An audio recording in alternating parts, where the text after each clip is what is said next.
Moving on now, author Salman Rushdie, who was stabbed in the neck in Western New York on Friday, is now on the road to recovery and has been taken off the ventilator. But even as world condemned the extremist act, politicians in India have given it a different spin. While one Congress leader shocked by claiming Rushdie called for it with his book that hurt religious sentiments, others called for restraint to ensure no one's sentiments were hurt. TMC even raked up growing intolerance in India under the Modi government. देखिए, freedom expression का ये मतलब नहीं होता है कि आप किसी भी रिलीजियस सेंटिमेंट्स को हर्ट करेंगे। और सलमान रशीदी ने अपनी किताब के अंदर जिस तरह से मोहम्मद पैगंबर के ऊपर अभद्र टिप्पणी की थी, हमें लगता है कि ये हमला उसी की प्रतिशोध में किया गया है और जैसी करनी वैसी वरना जैसा है। हम it is all right, freedom of expression is the right of everybody, but it has its own limit. It is my considered opinion, you can't hurt sentiments, and particularly religious sentiments of anybody in the whole of world. Whoever will speak nonsense against any Devi Devta, against any prophet, law should take its own course.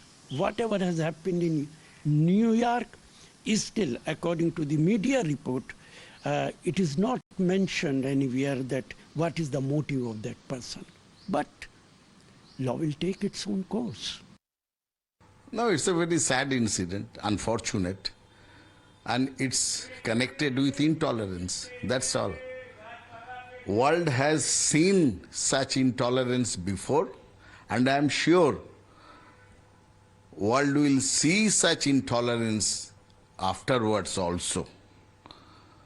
But such intolerance should be avoided. In India, we are seeing intolerance under Modi regime. So any kind of intolerance, whether religious, whether or social or political, should be avoided at any cost. Now, the man who attacked Rushdie is a 24-year-old pro-Iran youth. Hadi, hailing from New Jersey, is sympathetic to Shia extremism and reportedly also posted Ayatollah Khomeini's picture on his Facebook page. Remember, it was Iranian leader Khomeini who had issued a fatwa against Salman Rushdie. So, was the attacker acting on a fatwa issued 33 years ago? That's being investigated. But why won't politicians in India call a spade and call out this Islamist hate is the big question. Let's open this up and let's go across to our guests. We're joined by Vinay Singh, political analyst, and Lokesh Jindal, leader of the Congress party. Mr. Jindal, I want to begin with you. Ashwani Handa saying if you hurt religious sentiments, he's almost justifying the act. Does that mean the Congress party stands with such violence, with such hate, that if somebody hurts somebody's religious sentiments, they are free to go ahead, attack them and kill them? No, certainly not. History has shown us that the nature of state and the ideology of the state, so is the idea of justice, morality, immorality of the society. Now, what has happened is when the state itself acts in a fundamentalist manner, when the state starts saying that, okay, nothing should be questionable, religion should not be questioned at all on any front. So what happens? The society itself becomes fundamentalist and obscurantist. They would never support anything that is rational. They would never support anything that is critical. So what happens is, if you want a society that is rational and critical, which is subjecting everything to reason, then you also need a state that formulates its laws, that formulates its policies in the light of reason. What has happened overall is, especially in the third world countries, there has been a revivalist tendency.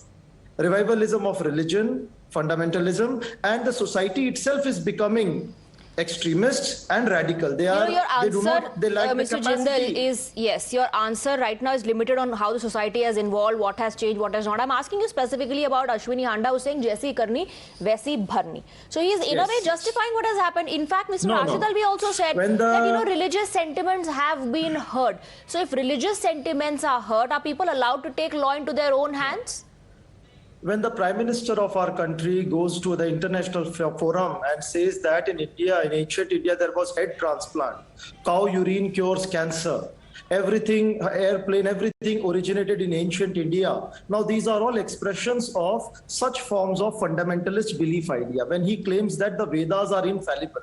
So the society also becomes rigid and fundamentalist.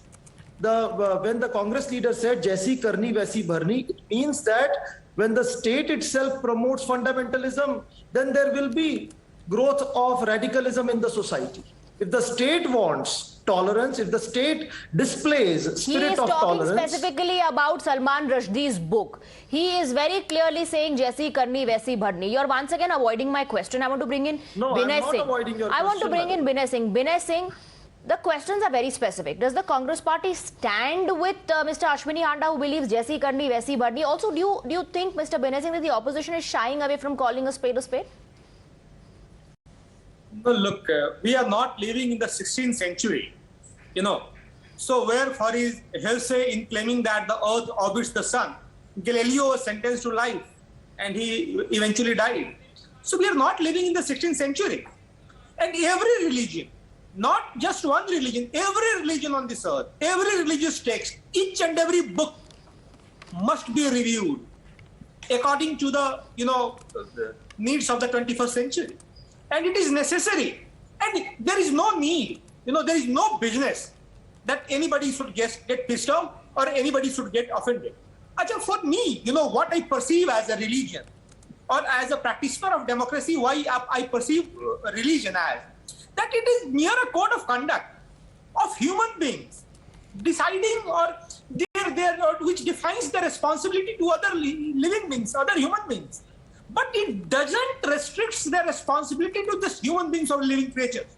It extends their responsibility to earth, air, water, everything. So if religion becomes exclusive, it must be inclusive. So it becomes criminal. And what this guy has done, the attacker, he has not served his religion. Yes. He has put a question mark on his country, on his religion, on his society, to everyone. I think he's the biggest enemy of his religion himself. Lokesh Jindal, your quick rebuttal. I would say over here is that the nature of state that Iran is, which is theocratic in nature, which tends to embark upon fundamentalist ideology, infallibility of the religious text. That is one of the important factors to breed in such form of radicalization. India should learn its lesson. We need to see that we do not become another Pakistan or another Iran, whereby people of the country or the society starts justifying fundamentalist beliefs, obscurantist beliefs, and shies away from scientific and critical outlook. Shouldn't we begin with the Congress leader himself?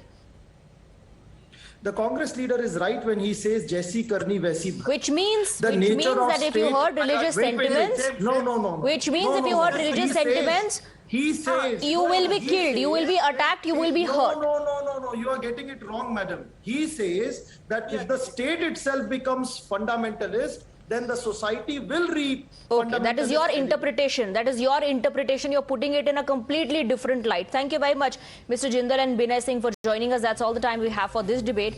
Quick break.